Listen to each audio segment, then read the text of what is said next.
Sorry, Mike, stand by 1. Okay, guys, we're going to watch this male lion walk off into the bush. The lionesses are obviously in there somewhere. There he goes. He's looking around. Not as in as much hurry as they are. He doesn't also want to risk getting into more trouble. So as he disappears, we're going to say goodbye to our lions for now. I'm going to focus on getting out of this block and just communicating to Mike that, unfortunately for him, I don't think his guests are going to get a very good view. So while we discuss that on the Game Drive channel, let's head back over to Brent and find out how he's doing.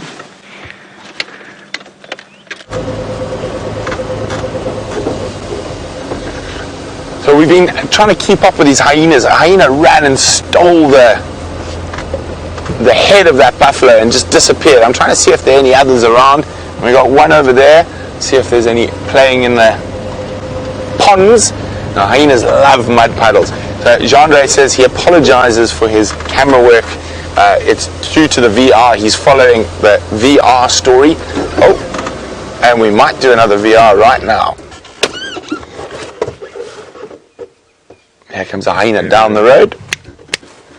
So I'm hoping this hyena comes and pops itself in the puddle right off the front of the vehicle.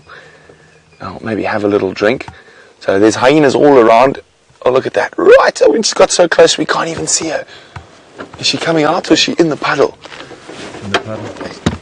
She's laid down in the puddle. Oh, there we go. She just had a little quick stop, a little cool off. Now, that's very, very common hyena. Oh, I actually think that's a male there, not a girl. I apologize. And there we go, moving off. Not much left of that buffalo. I haven't seen the rib cage. All we've seen is the head and a couple of hooves. There we go. So the hyenas have been really entertaining this morning. I'm just going to finish there. So I'm back with you. It's quite confusing when you're filming on 2 different cameras at the same time.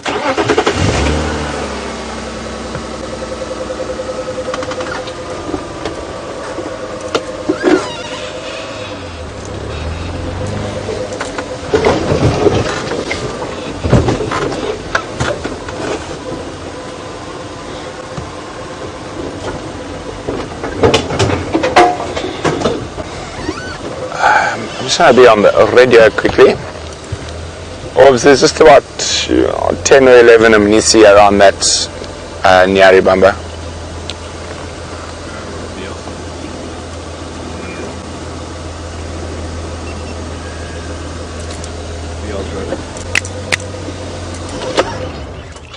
Okay, so we've got 2 hyenas and a third coming in. There's a bit of buffalo skin around that one there, and that's the same buffalo skin that the sub-adults were feeding on before.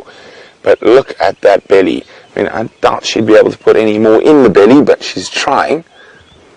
Oh, we've got another hyena off to the right. There we go.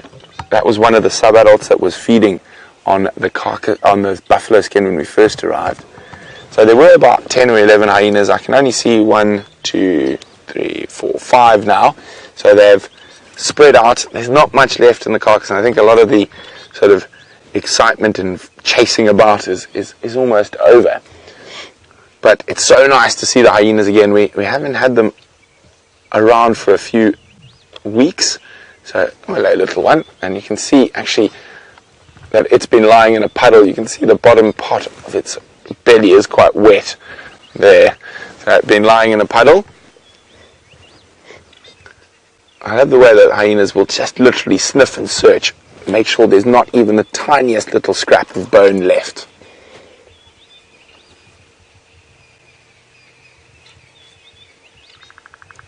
Oh, and that one's found a piece of bone. I think it's actually by the leg and the hoof that's in the skin. You can hear it crunching those bones.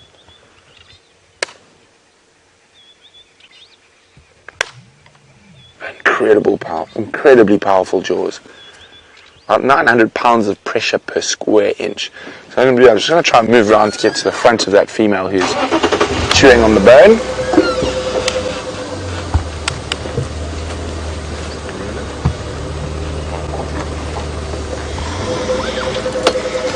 Okay, let's go around the front. It's so great to have the Djuma clan back.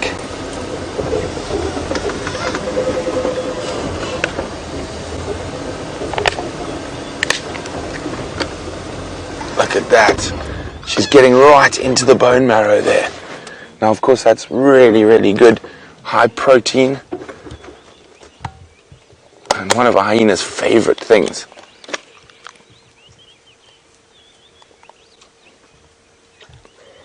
Now, to be able to crush that bone, it takes, as I said, about 800 pounds of pressure per square inch. Anyway, she's licking up the bone marrow now. She's broken through the bone.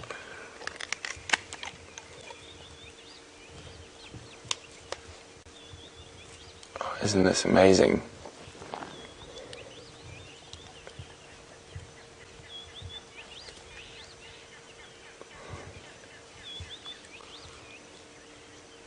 Look at this. So the other one is lying down. Not much there. Oh, she's going to drag the skin around a bit, try to find a better position to feed off.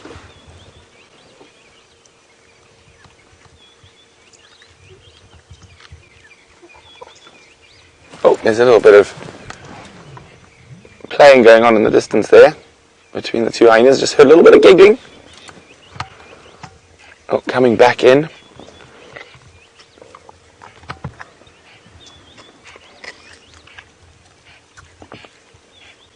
And I think going to move off.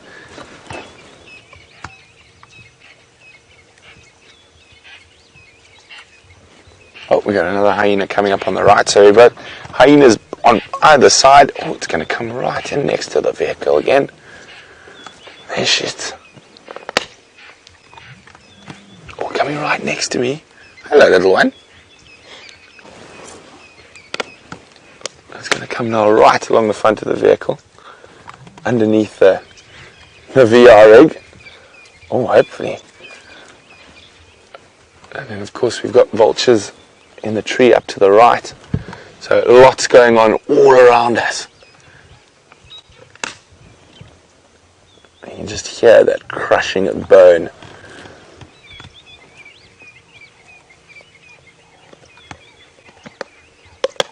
Oh, look at that.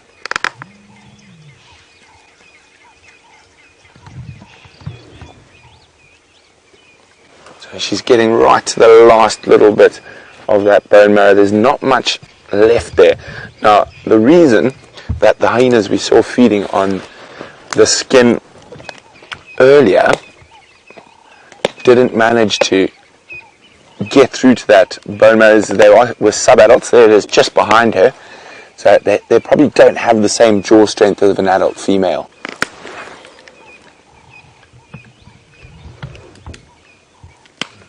Just imagine how powerful those jaws are to be able to crush through that. There, so we're just going to finish our VR quickly.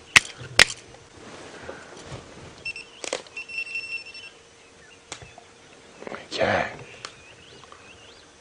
So we're going to stay around with the hyenas and see what's going on. While we do that, I think we should go have a look if Jamie's managed to find those lines again.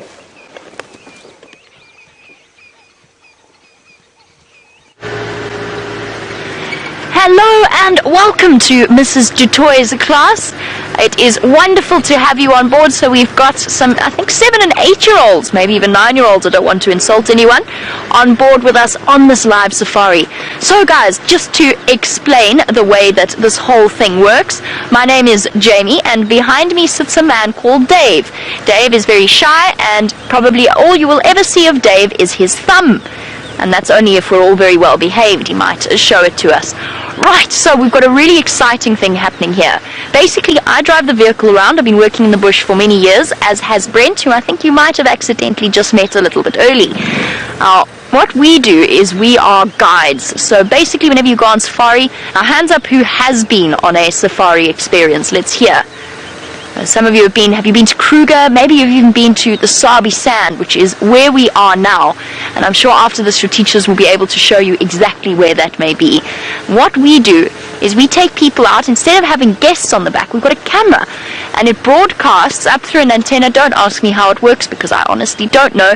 People who are much smarter than me put the whole thing together. But it basically, what it means is what you are watching is happening right here in real life in a game reserve. How exciting is that? A game reserve full of leopards and lions and elephants and all the magic things that we get to see out here. Now, what that also means is that you guys can actually ask us questions.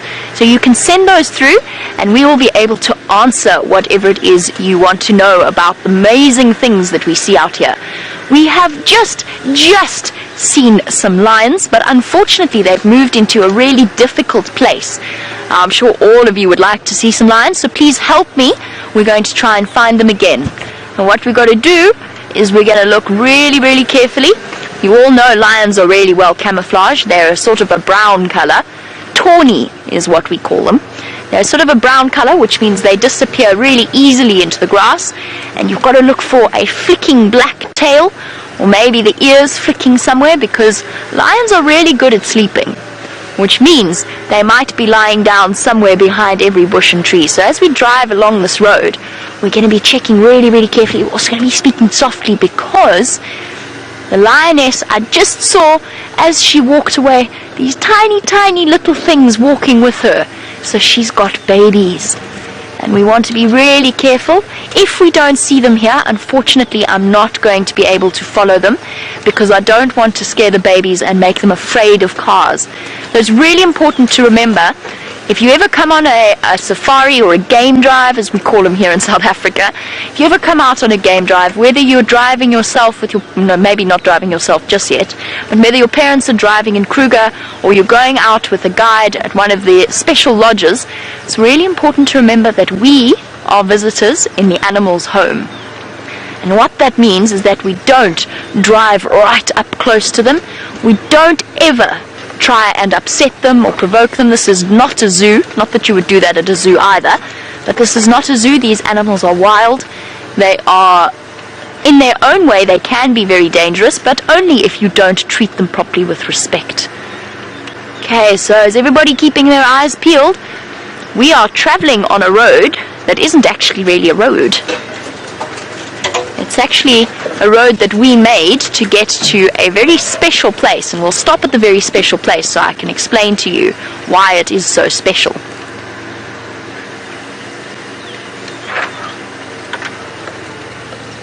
And welcome to Mateo. It's wonderful to have you on board with us on this safari experience. Mateo, yes, lions have very strong jaws, much stronger than ours.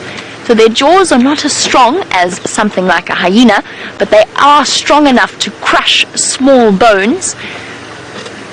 You know how hard you can bite. If I were to bite my finger, don't bite too hard, but if you bite your finger, you know that your jaw is very strong. Even human beings have quite a strong bite pressure. Now, imagine what a lion can do with their heads. Their heads are about this big, absolutely huge and heavy. With their huge heads, you can imagine all the muscles around their jaws and such things. Now, before we carry on looking for these lions, I told you this is a road to a very special place. We're going to stop very briefly to have a look here. This is somebody's home, or it was somebody's home. They've actually recently moved to a better neighborhood, but this was somebody's home. It was actually the home of our spotted hyenas. Our lovely clan of spotted hyenas. Now, it's funny enough, spotted hyenas happen to be my favorite. Oh, I can see. I see something. Remember how I told you all you've got to keep your eyes absolutely peeled? Look, can you see them, Dave?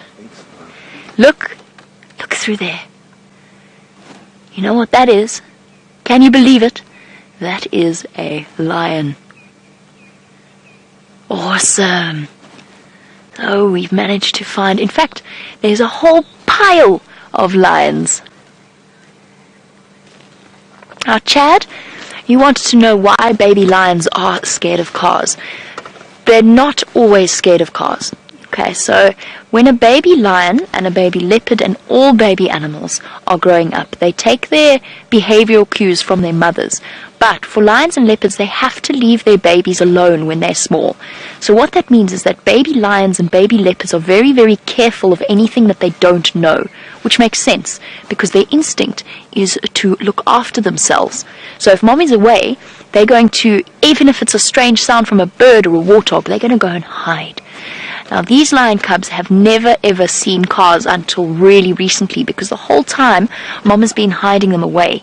So they're very new, they're very young, and we're going to be very, very careful of the way that we respond to them. Now, we have actually encountered other lion cubs that have seen vehicles because their mom put them in a different den site, so a different home that she kept them where they saw cars coming and going. But these lion little cubs have been hidden in such thick bush that we didn't even know they existed until yesterday. So what we're going to do is we're going to be really, really careful. Luckily, we've got a nice open patch of ground, so we're going to be really careful in the way that we drive, because I now know that these lion cubs are scared, so I don't want to scare them more. But if we do this carefully, then they won't be scared anymore of cars.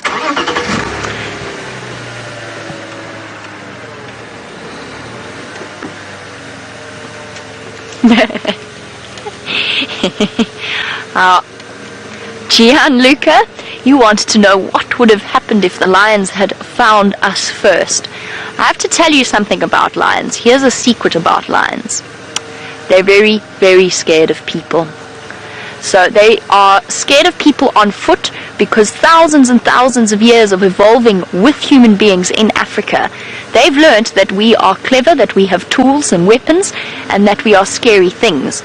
Now, the lions of the Sabi Sands, they've had a chance to learn that actually maybe we're not such scary animals. We're actually quite okay. We don't bother them, we don't scare them, which is why the adults are fine with us. When we're on foot, usually with the lion, what they do is they go brrr before you get too close. Just to warn you. That's all they do. They warn you that you're coming into their space, and then you go, okay, and you walk away. And that's it. I think we have to go around here. Some amazing people, and I'm not going to be looking back at you guys because I'm concentrating right now. So don't mind me, I'm not being rude. I'm just concentrating on where we're going to go because we've got a nice patch here that we can go into. So Datiro, I think it's the best job in the world. Let's go this way. This is fun, guys. Everybody watch your heads and your arms and your legs because there's some thorns here that we don't want to encounter.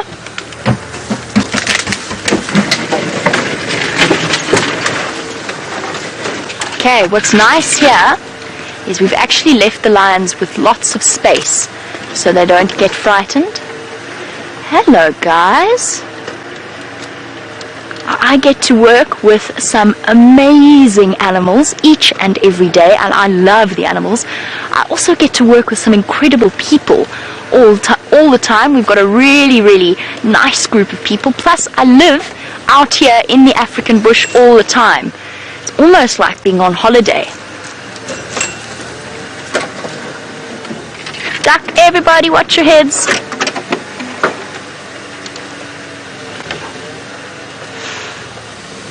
Oh, yes. Okay, we can be really, really quiet.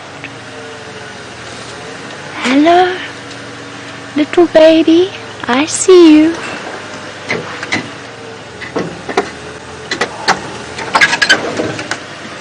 Okay, guys, I'm just going to concentrate. I want to watch what this baby's doing. All right, little one. Can you see there, Dave? Okay.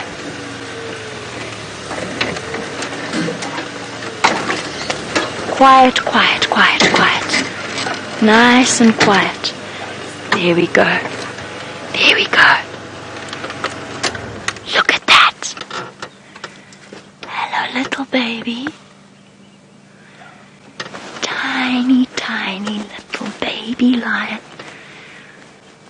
Just a few weeks old. Isn't that incredible?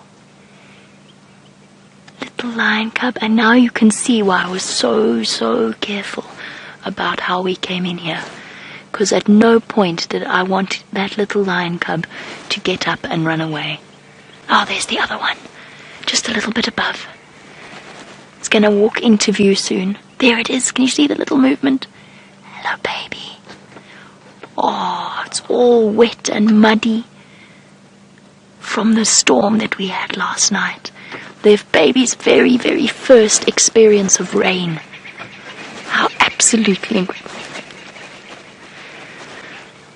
So cool. And this is why my job is awesome. Now, I would like to introduce you all to a family of lions called the Nkuhumas. Can you all say that with me? Nkuhuma? Now, a pride of lions is actually only made up, here's something I bet you didn't know. A pride of lions is actually only made up of females. Females and their babies. Sometimes they have young males with them, but that's because they're just in the process of growing up and learning to be adult lions. It's that they move between. So there was a male here this morning. I don't know where he's gone. He's probably doing what male lions do best, which is sleeping somewhere.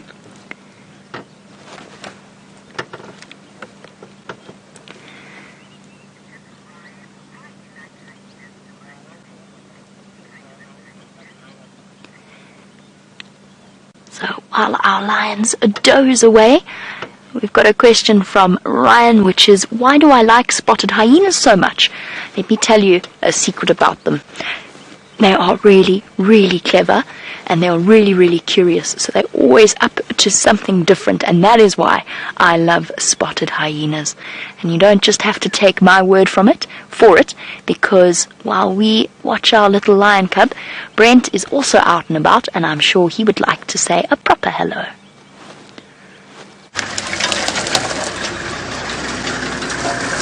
So, they're lions at the hyena den and hyenas at the lion kill. Hi, my name's Brent. Welcome, St. Benedict's. Great to have you guys on the back, and it's been a busy morning. Lions, hyenas, and the lions killed a buffalo yesterday, and the hyenas have come to finish off what the lions didn't want. Oh, and we got lots of vultures taking off as well. Look at that. So there's not much left for the vultures. They're probably going to move off quite soon.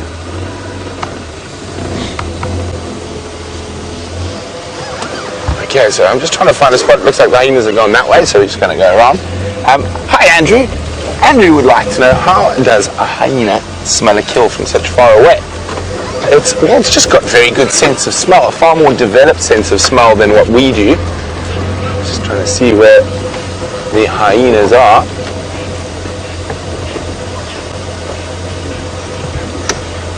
Okay, then it's going to walk out onto the road. Go see if we can catch up with her. Now, hyenas are really incredible animals, and as Jamie told you, they're her favorite. Oh, that hyena's found a puddle to lie in.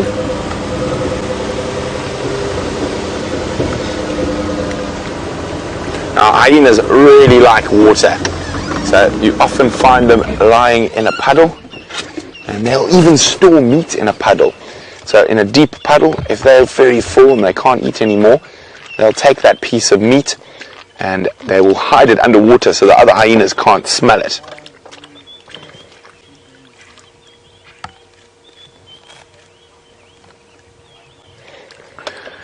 Now, Marco's wondering, why don't hyenas hunt? Now, Marco, that is not true. Hyenas do a lot of their own hunting, but all animals, including lions and leopards, if they can steal a kill from another predator and not have to do all the effort of hunting, they will. And in certain areas, lions actually scavenge and steal more hyena kills than hyenas steal lion kills.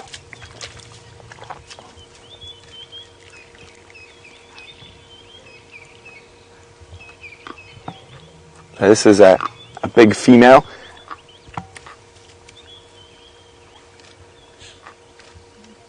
Look at that. You can see she's got some holes in her ears. So she's probably quite old, and definitely an adult, over sort of 5 or 6 years old.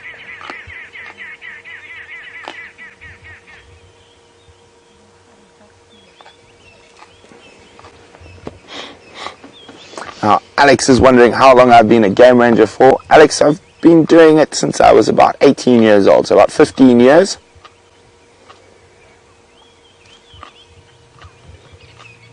There we go, look at that. Now, that hyena is moving back to where there's some other hyenas lying down, and there we go. Let me just move forward a little bit. There's a hyena eating a piece of skin at the back there. The leftovers and the bones. Well, Warren, they've evolved, they've developed an incredible system for being able to do that. Oh, she might chase that one away.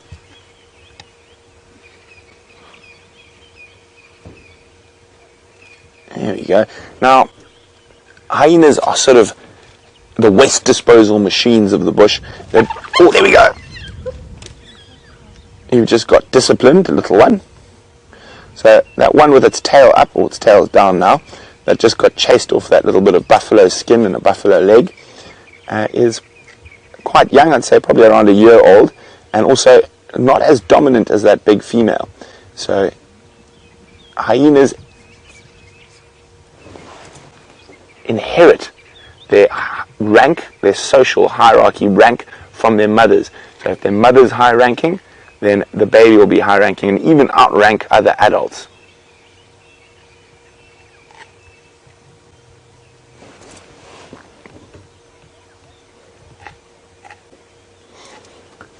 Hi Keegan. Keegan's wondering what is my most favourite animal. Keegan, we were lucky enough to see my most favourite animal very early this morning. It's the African wild dog. I like them because they're the most exciting to follow, and they're really, really quick, and I find them incredibly interesting animals. Also very interesting social structure.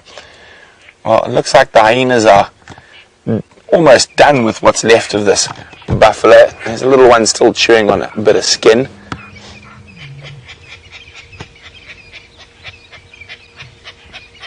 Look at that.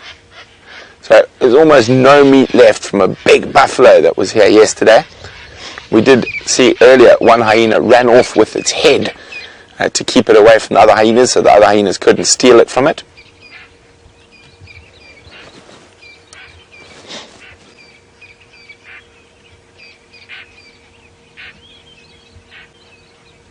Look at that. So they're very, very cautious because all the vultures around might attract a male lion, and that is the biggest threat to a hyena. They're not too scared of lionesses, but a male lion is something that they're very, very scared of.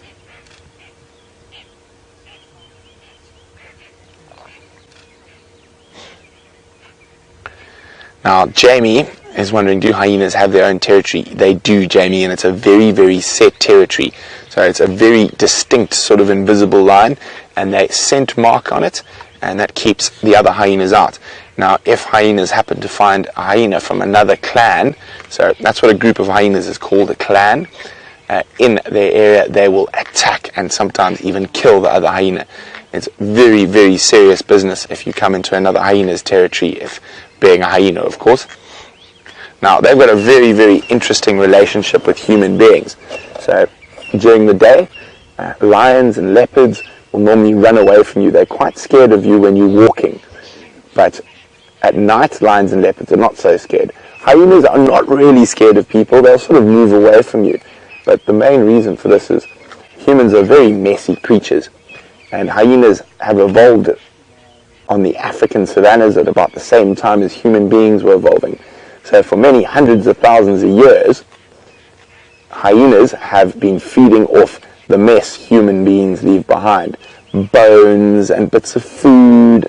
So they've been scavenging off humans for a very long time.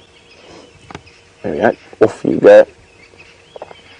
I always find it so funny that even with a lot of animals, even that they're so full they can't even eat anymore, if another animal starts eating, they'll chase it away just because they feel like they might be missing out. If any of you have little brothers, I'm sure you will have a very similar experience with them. You didn't want that last biscuit till your little brother wanted it.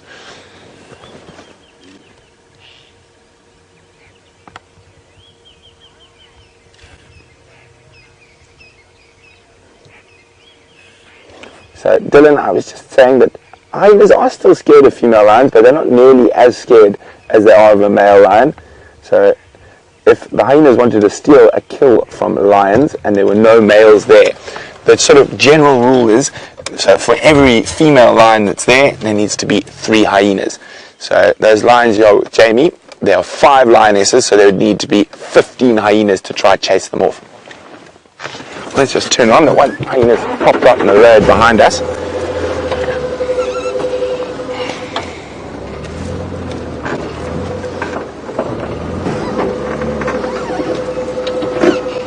It might go for a swim in a puddle in the road.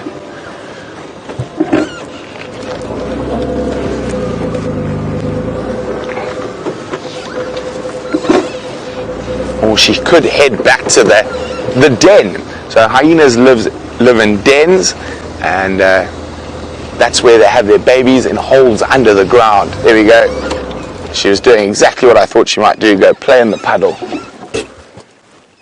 So she's got a big fat belly, and digesting all the meat that's in that belly is going to cause her to get quite hot. And so they're quite often... Oh, next to you, Gendre. Another hyena appearing out of the bush. Right next to you. You can see how close it is to the car. There's the side of the car. Oh, off it goes. Let's just go see if that hyena's... Oh, you got a gap through there, Gendre. Behind orbs. Look here. It might be more dominant. No, not more dominant than that other one. So if that hyena had been more dominant, it would immediately have chased that other hyena off, but it's not. And it looks like this hyena arrived a little bit late to the party. All the meat and bones are finished. Oh, and it looks like...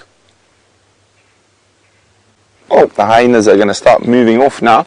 So we're going to do the same. Christian is wondering, what car are we driving?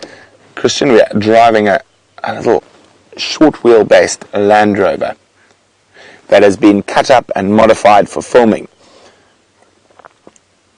So behind me, where Gendre is sitting, there's a bunch of batteries, and there's a big steel pole in the middle that the camera is mounted on top, and there's some cushions for Gendre to sit on, sort of, and then behind Gendre is an aerial, and that sends a signal to another aerial we've got out in the middle of the bush, which then sends a signal to where the ladies who are sending your questions through to us are, which then sends a signal to Johannesburg, so you can watch us from school. I wish I got to go to classes like this when I was in school.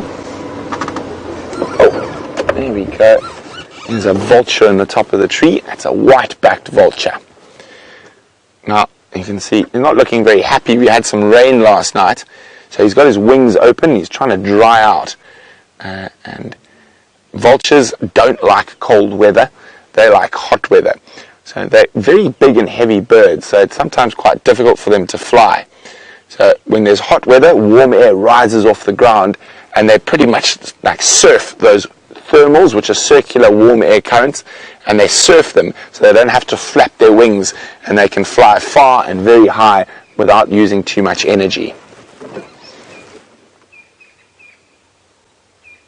Okay, so the hyenas have moved off. There's just a few very sad looking vultures after the rain sitting in the trees. I think we're going to move on, see if we can hopefully find maybe some elephants next.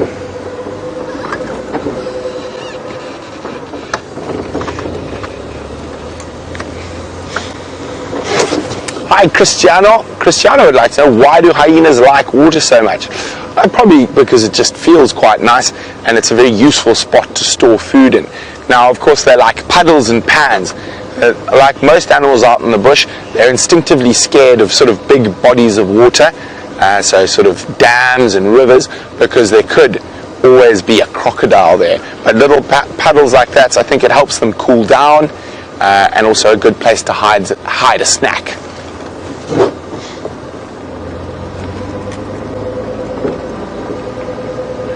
So we're going to keep seeing what we can find. I'm hoping to find some elephants.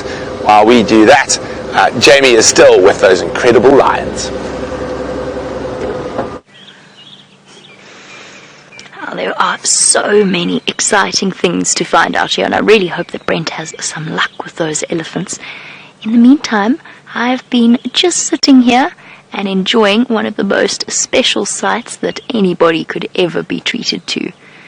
A brand new baby lion just starting to get to know the world and how special this is.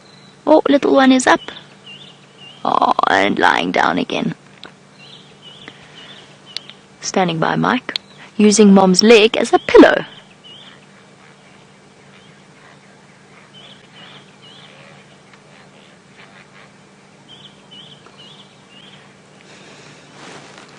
Sorry guys, I am talking on a radio, and the reason that I'm doing that is just because there is somebody else who would like to come to the sighting, and I just need to tell him where to go, and then I promise you I'm going to answer your questions in 1 second. It's really, really important that we work together as a team out here with all of the other guides. Just hold on 1 second. Mike, go to the Miska, I've got your audio, and then look for where my corns will go. You'll see them clearly. Sorry, Adam, I know you had a question, but I was listening to two things at once. Oh, so Adam, I said that my favorite animal was the hyena. To be honest, Adam, it's my favorite predator. I don't know if it's my favorite animal because elephants are pretty high up there as well, and I really, really love rhino. Especially black rhino, I find absolutely fascinating. Unfortunately, it's not something that we get to see out here. Now, Adam, you want to know what my least favorite animal is? Ooh, what is my least favorite animal? Adam, I actually really, really like all animals. It's hard to choose one. If I had to say, I would say that maybe I don't like primates as much as I like other animals, particularly things like baboons and monkeys. I don't know why. I still like them, don't get me wrong. It's not that I don't like them, I just don't like them as much as I like other animals. I don't know why that is. It's just one of those strange things about me. And maybe it's so hard to, I can't really say, oh, I do have one. I can tell you what I absolutely don't like. And it's entirely my fault. There's nothing wrong with them. They're amazing animals. I don't like centipedes. I'm scared of centipedes, to be completely honest with you. I find them terrifying. So centipedes are an animal with lots and lots of legs. It's a creepy crawly. It's a ho-ho. And they've got lots of legs, and they bite and they sting. It really, really hurts. Really hurts. So those are my least favorite animals. I don't like them. I like snakes more than I like them. And hello to Russell. Wonderful to have you on our safari. Russell, you want to know how many male lions I have seen in the game reserve. Russell, please just hold on one moment. I just want to watch what's happening here and where these lions are planning on going, and then I'll tell you. Oh, little one, you're going to go exploring. Look at you go. Going to go walk to the other female. That's not Mom, but it is an aunt or a sort of an older sister. So she will be looking after the cubs just as all of the Pride members look after them. Sorry, Russell, while we don't have a good view of these lions, Russell wants to know how many male lions I have seen in the reserve. And the answer is, Russell, there are 4 big male lions that live in this area that we see lots and lots of. They are called the Birmingham Boys. They took over from 2 male lions called the Mjingilan males. There goes the little cub. Oh, it's lying down now. I don't think Dave's going to be able to see it from where he is. And then, Russell, there's actually lots and lots of big male lions. So in this area that we're in, there are about 8 male groups that people in the Sabi Sand see regularly. Some of them have 4, some 3, some 2. So you're looking at around maybe 25 male lions that move throughout the Sabi Sands, big male lions. Now, I'm not talking about the little ones. There goes the little baby. Hello, little one. Are you too cute? Going to go join your sibling? Lying on top of the other cub. To give you guys an idea of how big these lion cubs are, as they settle down. They're only a couple of weeks old. If I had to guess, I would say that they're probably about maybe 5-6 weeks old. So still really young. Their eyes and their ears have only just started working properly, as have their little legs.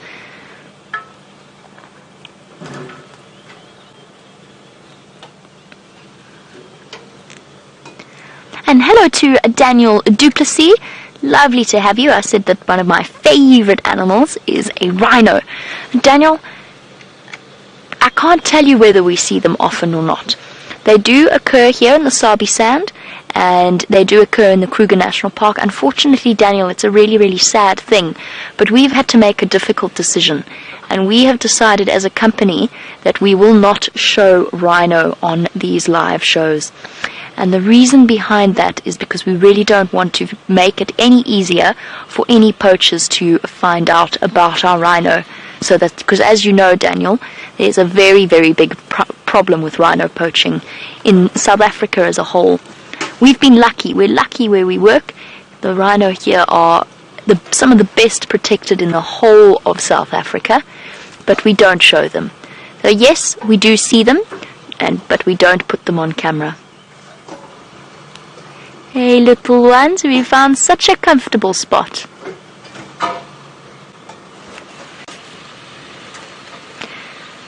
Our James, it's lovely to have you. James would like to know why lions stay away from giraffe. That's a very good question, James, because sometimes lions do stay away from giraffe. And I'll tell you why.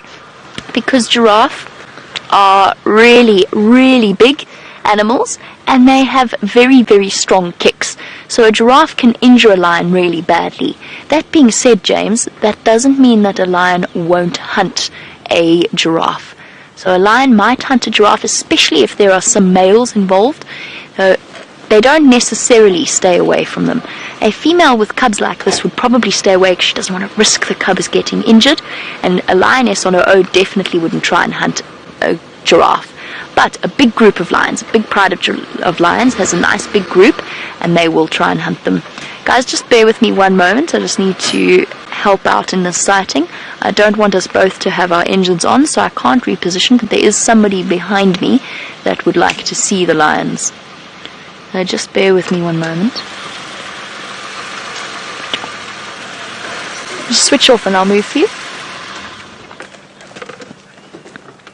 Sorry, thank you. I'll shift to them. I can't see them really either from here. Cool, thank you. Okay. Herbert, can you see the cubs? Yeah. They're still lying? Yeah, they're still there. Okay. Move slightly forward. We're just playing a game of Rush Hour in the bush. For those of you have ever played. Now we need to make... Okay guys, we're going to, while I play a game of move the vehicle around and where are the lions, I'm going to send you back over to Brent. Let's find out how he's doing.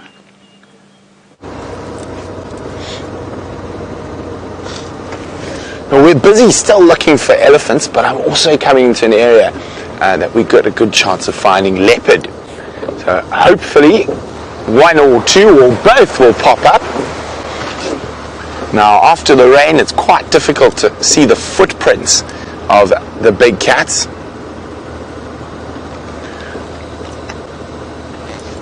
Hi Arav. Arav would like to know, how does a leopard jump? Very similar to what your domestic cat does. It's basically a much bigger version of a domestic cat. Okay, so I'm looking for tracks, but they use their muscles, and they just basically call their muscles and then spring. So very similar to how you jump, except they're much better at it than we are.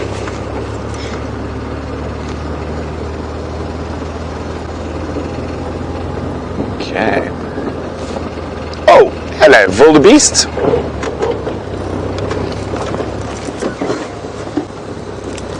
And there's a male Wildebeest. So it's not uncommon to find male wildebeest by themselves. So they defend a territory, and the girls move between the different males' territories. Now I can tell this is a male. He's got bigger horns than the female. He's also bigger in body size. Okay, he's chewing his breakfast.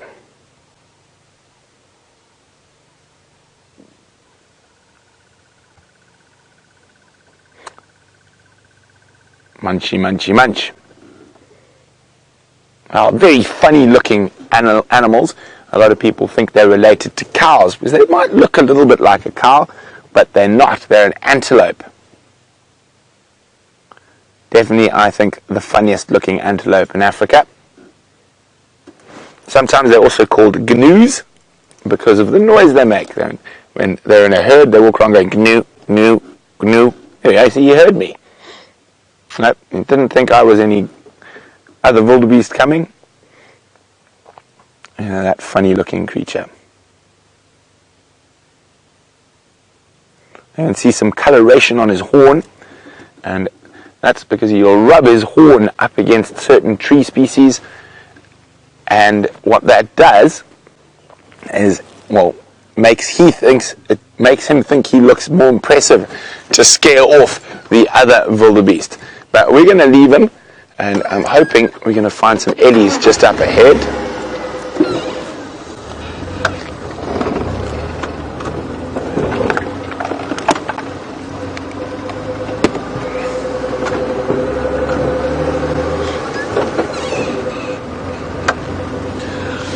Hi, Jordan. Jordan would like to know how you tell the difference between a male and female giraffe. Well, Jordan, the easiest way is when you look at their horns, and the male giraffe has a bald head, so he's got no hair on top of his horns, and a female giraffe has hair on the top of her horns. Now, the male giraffe, when you see them next to the females, are much, much bigger. That's another way to tell, but if you can't see them too clearly, look for their heads. So, like people, the boys go bald, and the girls keep all their hair.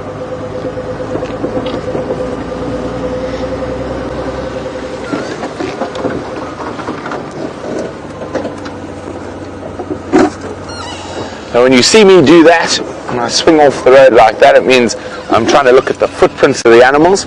There's only warthog footprints there.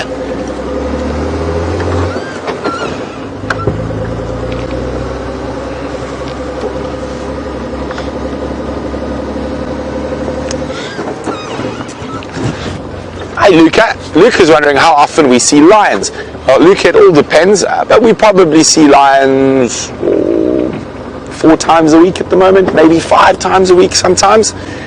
Sometimes we can see them every day, other times they can disappear for a few days, but we normally see them probably 4 or 5 times a week. And the same with leopard, although we've gone through a little bit of a patch where we haven't seen leopard for a while, I'd say a couple of days, so I'm hoping our luck's going to change today.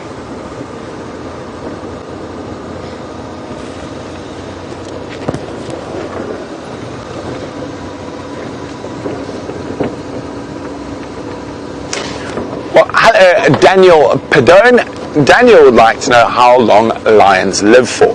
So in the wild, Daniel, males normally live to about 12 to 14 years, depending on the circumstance, and the females can live up to about 16 years. Now that's in the wild.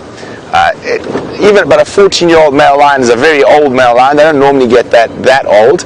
But in captivity, so where they don't have to hunt and fight, lions can live to up to 25 years. Okay, so we're about to come out into a big open area called Impala Plains. So I wonder what's out on the plains. There is one tiny little antelope out on the plains. Oh, let's see if we can get a view of it.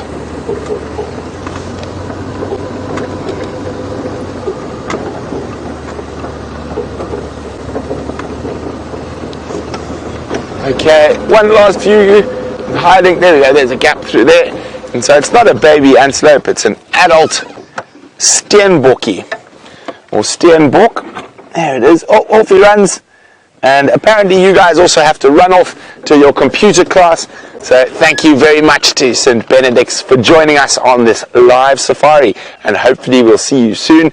And remember, you can also watch when you're at home and just ask your teacher how to get hold of us, because we're out here 6 hours a day, every day. But enjoy the rest of your school day. I'm going to continue looking for lions. No, not lions, we found those already. I'm going to look for leopards and elephants.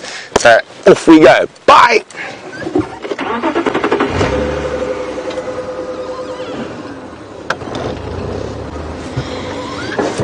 Well, welcome back everyone, and what an exciting morning it's been so far. Wild dogs, incredible hyenas, and of course the nkuhumas and cubs. Now I'm checking through Impala Plains in this area. I'm hoping for any sign of shadow or karula, but with the rain last night it's going to make tracking a little difficult. There's some sign of some ellies around here, which I'm also in search for.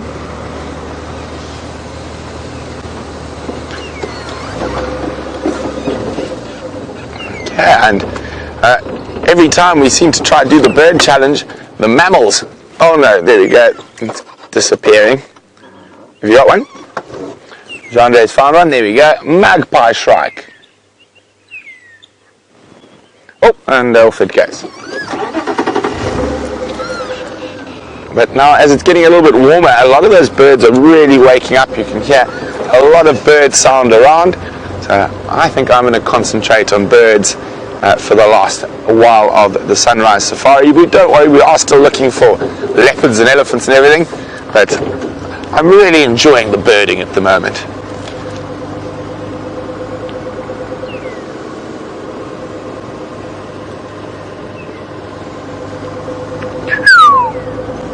Magpie shrikes calling.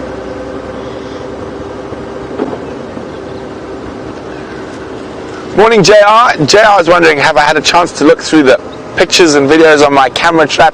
I haven't as of yet, JR, but I will do that today. So I will share if we have found anything exciting on that camera trap. I think I'm going to put it out in a different area tonight. And I've got a much better system now. So I've found a spare card, so we're not going to take the trap down. We're going to leave the trap out and just swap out the SD cards.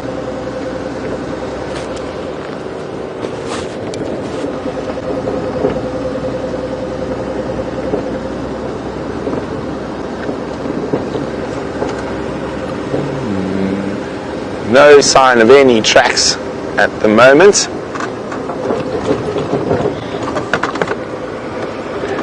While we continue to check the western sector of Djuma Private Game Reserve, let's go see what Jamie's up to. Jamie has decided to head across to Sydney's dam and off on the chance that maybe, just maybe, those wild dogs might decide to come back in that direction and move through on a path that they have used before. Obviously, as you can tell, because I'm not with any lions anymore, I have left the lions. I've also made it, because of where they are and the situation that they're in, I've made it one vehicle can go in there at a time, partly for the cubs and partly just because if you try and fit a second vehicle in, nobody's going to have a view at all. So that's why we've done what we've done. We've moved out, we've let Mike sit in the sighting and enjoy his time with those little cubs, and we have exciting prospects for this afternoon, because I think those lions are still going to be in that area. They've got big full bellies. Look, it's cold, so they might be moving around and about, but I don't think so. And I also suspect, just on a little different topic of conversation, I think that area is very familiar to those little cubs, because I think that's where she's been hiding them the whole time. Oh, whoopsie daisy, somebody wants to come past. Pull over. Cheers. I covered his car. It's the car I always dreamed of having when I was a child. But I'm not allowed any product placement. No sneaky advertising, so I won't tell you what it was. But it's the dream I always wanted when I was a kid, or the car I always wanted when I was a child. I had this dream I was always going to have, without going into brands and models and such things, I was always going to have what we in South Africa call a bakkie. And the bakkie was going to be khaki coloured, and the bakkie was going to be battered and dented from years of adventures and hard use. And that was the image I always had in my mind when I was a child of the car I was going to have. Many, many discussions have been had with Brent since my beloved little car might be retiring at some point.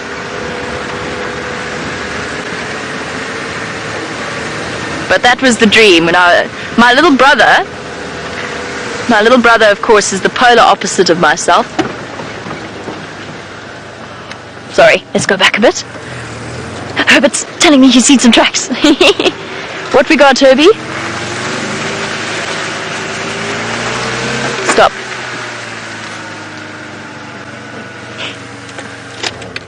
Giant lance.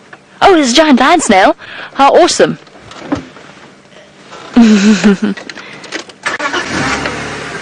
Let's shift around and have a look-see. Love giant land snails, and I'll tell you about my little brother another time. Oh, cute! Sure, that giant land snail made one extremely lucky escape. I'm going to turn right around for us, so everybody bear with me a moment.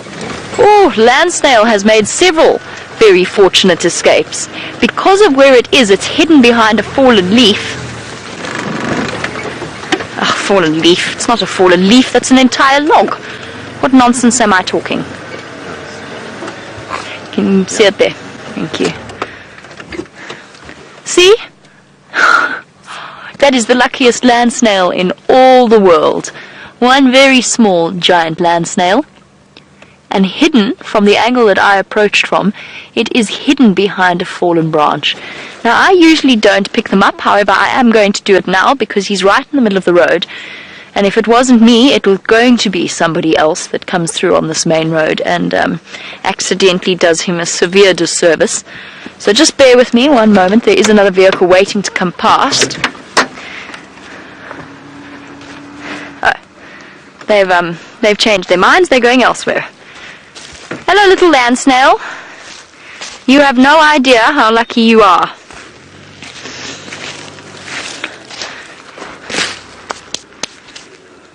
So I don't usually do this. I usually leave them alone. Hello. But I'm going to move him off the road. And since he is in my hand anyway, nice opportunity straight after the rain to show you what he looks like. Obviously, snails and things have never been something that bothered me. I've always loved them, always found them fascinating. This is a very small giant land snail, and he's gone into hiding because obviously he's been picked up, so he's disappeared into his shell with his one massive foot. They're incredible creatures. Are you here? Oh, we were almost coming out there, whoopsie. See if he comes out. Coming out? I can't see him, Dave. Is he coming out? Is he playing shy? Yep. Aww. It's okay, buddy. I see your eye. I see your eye popping out. You sort of see if I tilt it like that, he's starting to poke his... There you go. There we go. Come on, little one. We're not that scary. Dave's not that scary. He's a bit scary, but not that scary. How cool is that? Am I holding that still enough for you, Dave? My early morning coffee shakes. Can you just tilt your hand the other way? Yes, there we go. Here we go.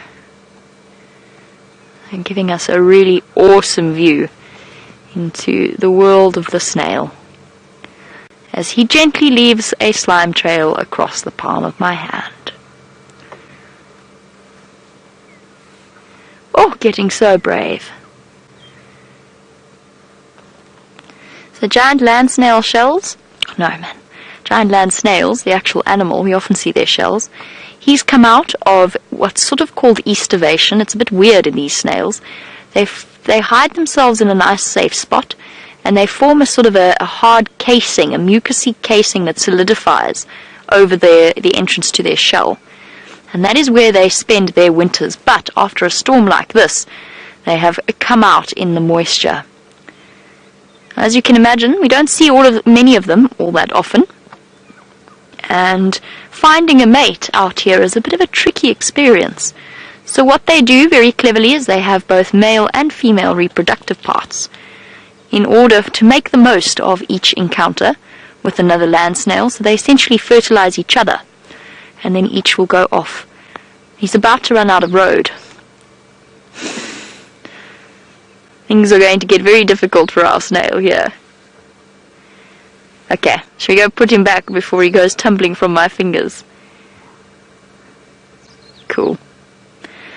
Now, buddy, rescued from the jaws of almost certain death there on the road. Let's go put you somewhere else. Okay, now go this way, right? Listen, you listening? You listening? Go north. Not south, you go north. Yes, okay. We've reached an understanding. See? See where the sun is? Go that way. Alright, it was lovely to meet you. Bye-bye. Have fun.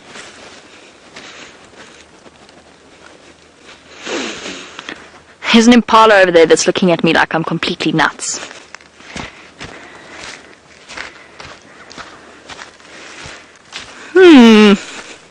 Gloopy.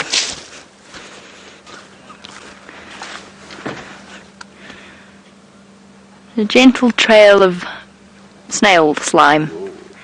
Does it look good? Very yummy. I'm going to wipe that off on Dave because he commented on it. No, it's fine. I'll wipe that off on my own trousers. That's all right. Whoopsie. The tech department wonders why we go through earpieces like we do. Sorry, Connor. Okay. Well, there we go. One rescued land snail. Good deed of the day done.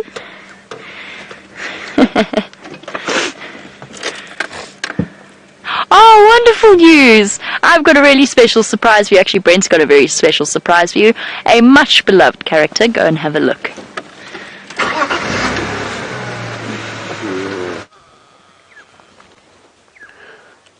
Well, unfortunately, we can't actually see the much-loved character at the moment. He's disappeared behind the other individuals, but we're with a Benjamin Button's herd. So you can actually, I can just see his tail through behind the other females there. And they're all feeding on a knobthorn that's been pushed over, actually getting right into the root systems. And see, I don't want to move around too much. I'm pretty sure they're going to open up and move towards us. So we should get a nice view of him shortly. Oh, there's a lovely little bit of morning light popping through.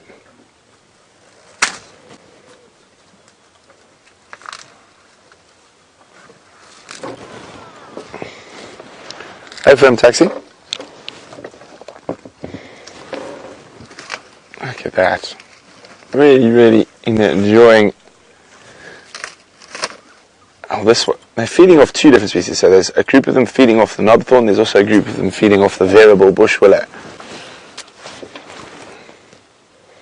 So a little one taking advantage of what mom's already broken and ripped.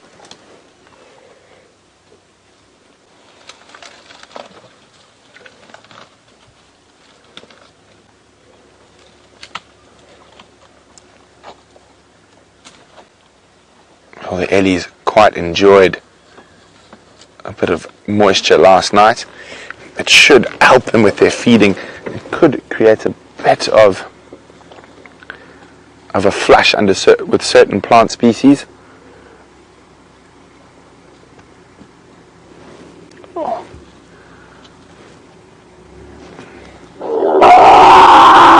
That's the baby complaining about mom pushing him right there. It's like, Mom, I want that piece of bark.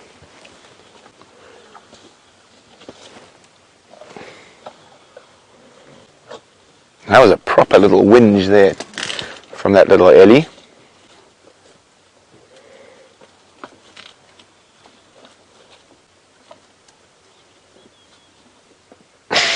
Every time he tries to grab it, he gets his trunk in the way.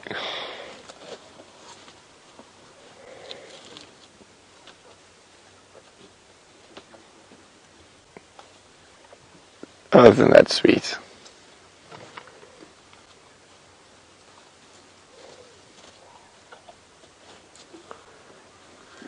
So Benjamin Button's right at the back and behind those other eddies at the moment. We can just see his tail. That's his tail through there. So hopefully he'll pop out shortly. Oof, there's about to be another complaint. Proper whinging this morning.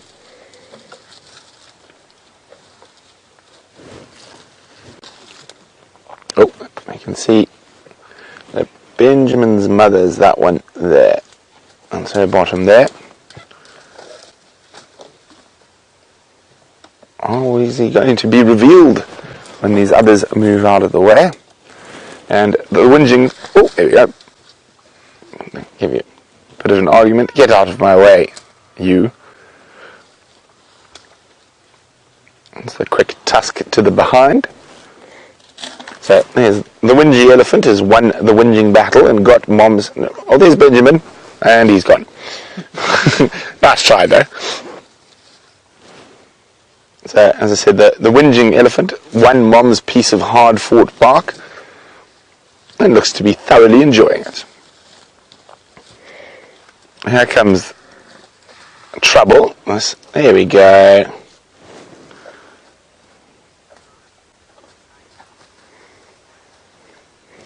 Hello, little one.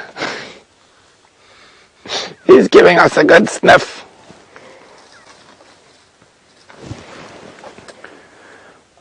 Now, Aqua is wondering, apart from little Benjamin Button, does this elephant herd and if any easily identifiable individuals? Not really. Mom's got very, very even tusks, and there's a very big female with this herd, who was the one whose baby was whinging at her earlier. But other than that, not really. And one must remember, these elephant herds, the individuals can change quite often from time to time. They do mix and match and merge.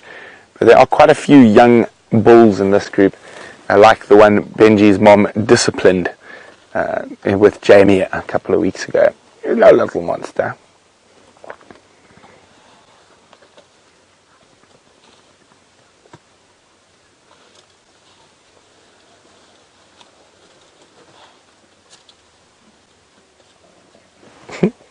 Look at his leg. Oh, there we go. Hi, Justin.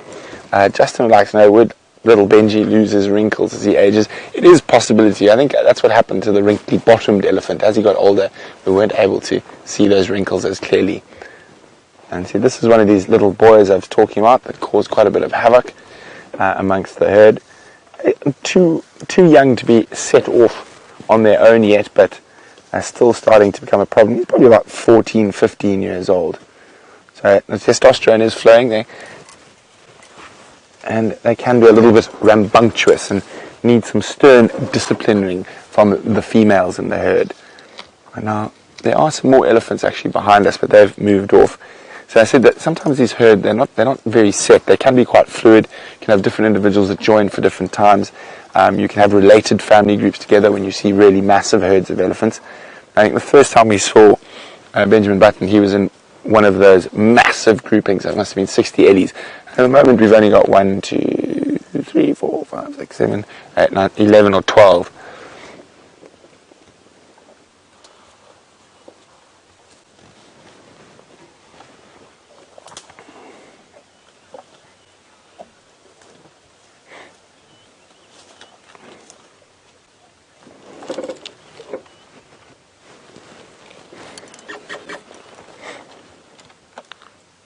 Oh, look at this little in front of us. Oh no, see, you got caught. He was trying to sneak up on us till I actually spotted him. He might still. Hello, little boy.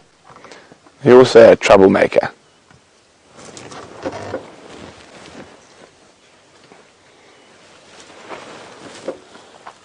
Oh, there goes Benji. He's got an itchy eye at the moment, giving it a scratch. A very itchy eye.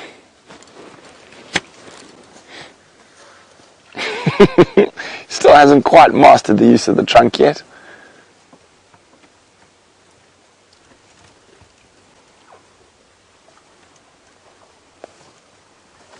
Oh, hello.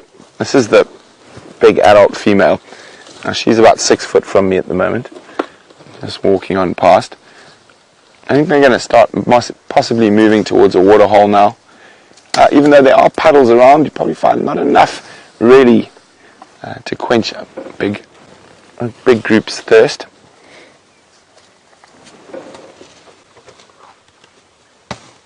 They're moving off into some quite thick bush. These little ones are still... Oh! Look at this. Oh, there's a bit of... I think we might get some... He actually went down on his knees to grab that root. I'll stay with them before they move off. Oh, the weather's just changed again. Do you think it's going to rain again today, Jean-Andre? I don't know. I've got that feeling, that temperature drop that you sort of get before wet weather.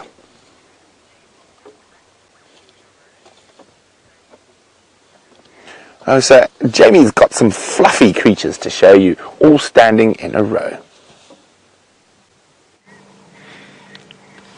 We do indeed have some fluffy creatures, because it simply wouldn't be a Jamie game drive right now if Jamie didn't see some waterbuck to complete the morning. They were posing so perfectly for us when we first came around this corner. We had sort of 3 in a row in height order, and then 2 off to the side, all these enormous ears standing watching us with serious expressions upon their faces. I love waterbuck. I really do. The more I sit and watch them, the more time I spend with them, the more entertaining they become. Whilst it has been a marvellous marvellous lions, I was going to say marvellous morning spent with lions, stopping and enjoying the slightly more common creatures is something equally enjoyable to me. Look at the little one's horns, just starting to grow the tiniest spikes from his head. Well, which you could see very briefly. Awesome. We'll go forward a little bit since they are moving off.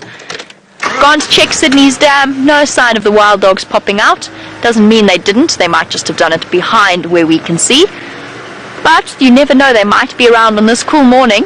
They might even come back to Djuma for the sunset safari. And certainly I think those lions are going to still be around, where we will be able to go and pay them a visit at the start of the sunset safari.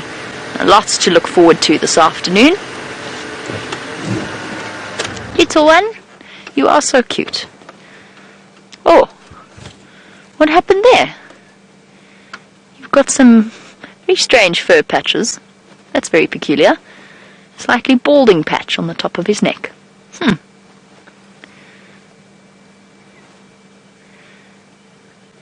Interesting. Alright. As they slip away off into the vegetation, it has come now to the end of our sunrise safari. Gee, that went so quickly. Just goes to show what an incredible sighting like that will do. So, it's time to do our thank yous and goodbyes. So a big thank you to Dave for his wonderful camera work as always. Well done, Dazzling Dave. And for dodging all of the thorn trees. Thank you to Herbert for going out on foot with me and tracking down the lions. We had a great time this morning. And a big thank you to Rebecca and to Chelsea in Final Control. Most importantly, a huge thank you to all of you ladies and gentlemen and boys and girls watching across the world. We hope you had a wonderful time, and we'll catch up with you on the Sunset Safari. For now, bye-bye, and enjoy the last few moments with Brent.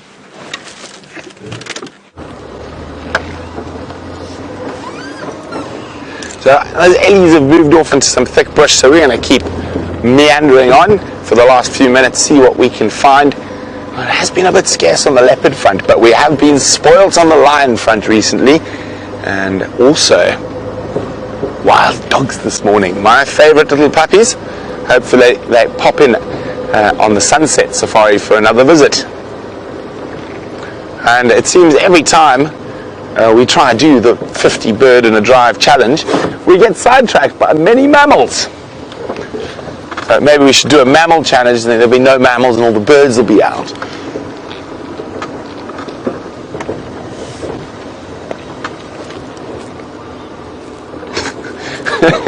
We only got to 7 birds.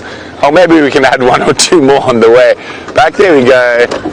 Make it 8 birds. Some African grey hornbills. There we go. Now, the male on the right, the female on the left. Now, you see the male has a more pronounced casque.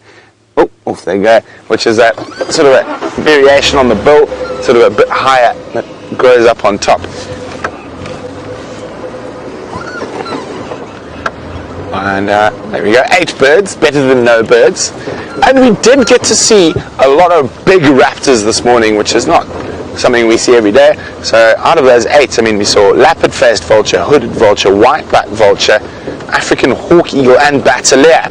So that's pretty impressive going to have 5 of the biggest predatory bird species that we get at Djuma in one morning.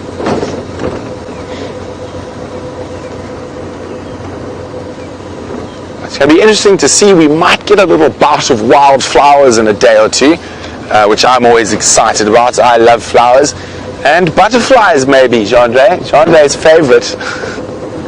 Flowers and butterflies. On bushwalk, he says. No, on the vehicle, Jean, just for you. And so, well, we know the lions are going to be around on the sunset safari. I'm really hoping the wild dogs might pop out. Maybe one of us might take a meander down to Cheetah Plains. I haven't been down there for a couple of drives, but I haven't heard of any updates from there. The Styx Pride went back to the west, and I might be worth going to have a look for Mr. Q. For those of you not sure who Mr. Q is, it's Quarantine the male leopard, and he's a firm favourite of mine and a lot of our regular viewers. So if we've had any new viewers, it's been an absolute pleasure taking you on this live African safari here in the middle of the Greater Kruger National Park from the beautiful Djuma Private Game Reserve this morning, and we'll be doing it again in a few short hours. So if you have the chance, please join us and keep sending me those questions. We love to hear from you and from where you are. We've got people from all over the world: Brazil, Fiji, Holland, Germany, the UK, all over the States, Canada. You think of any I've forgotten? Many, yes. So from Jean-André and myself and the rest of the Safari Live team, it's been wonderful, and we'll see you in a few short hours for the Sunset Safari. Bye.